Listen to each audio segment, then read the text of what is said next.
দাদা মানৱ মই ক'ব পাৰোঁ? ক'ব পাৰে। শ্ৰদ্ধা ৰায়, মই ৰাতিপুৱাই গুৱাহাটীৰ পৰা লখিমপুৰলৈ ওলাইছিলোঁ, কিন্তু দৰাচলতে মই এনেকুৱা বতৰৰ বিঘিনি হ'ব বুলি যোৱাকালি ৰাতিয়ে মই কলিয়াবৰত আহি আছিলোহি আৰু ভাবিছিলোঁ যে লখিমপুৰলৈকে যাওঁতে সহজ হ'ব, কিন্তু ব্ৰহ্মপুত্ৰৰ ওপৰত বহুত বেছি মেঘ থকাৰ কাৰণে মই হেলিকপ্টাৰ দি উৰিব নোৱাৰিলোঁ।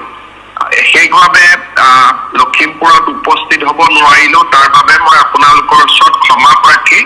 অকল আমাৰ মাজত এটা অলপ দুখৰ খবৰ এটা আছে যে মুখ্যমন্ত্ৰী মহোদয়ে হেলিকপ্টাৰখন ব্ৰহ্মপুত্ৰৰ ওপৰলৈকে আহিছিলে, কিন্তু বৰষুণ হোৱাৰ কাৰণে আকৌ ঘূৰি যাবলগীয়া হ'ল।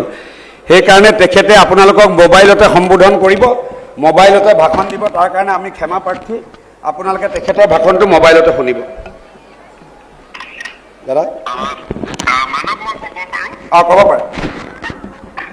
শ্ৰদ্ধা ৰায়, মই ৰাতিপুৱাই গুৱাহাটীৰ পৰা লখিমপুৰলৈ ওলাইছিলোঁ, কিন্তু দৰাচলতে মই এনেকুৱা বতৰৰ বিঘিনি হ'ব বুলি যোৱাকালি ৰাতিয়ে মই কলিয়াবৰত আহি আছিলোহি আৰু ভাবিছিলোঁ যে লখিমপুৰলৈকে যাওঁতে সহজ হ'ব, কিন্তু ব্ৰহ্মপুত্ৰৰ ওপৰত বহুত বেছি মেঘ থকাৰ কাৰণে মই হেলিকপ্টাৰ দি উৰিব নোৱাৰিলোঁ।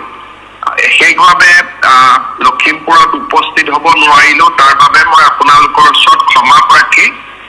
পঞ্চায়ত নিৰ্বাচন উপলক্ষে মোৰ মনত থকা কেইটামান কথা আপোনালোকৰ আগত নিবেদন কৰিম। আপোনালোকে মনত বেজাৰ নাপাব। মই খুব সোনকালে লখিমপুৰলৈ আকৌ আহিম, আপোনালোকক আকৌ লগ পাম।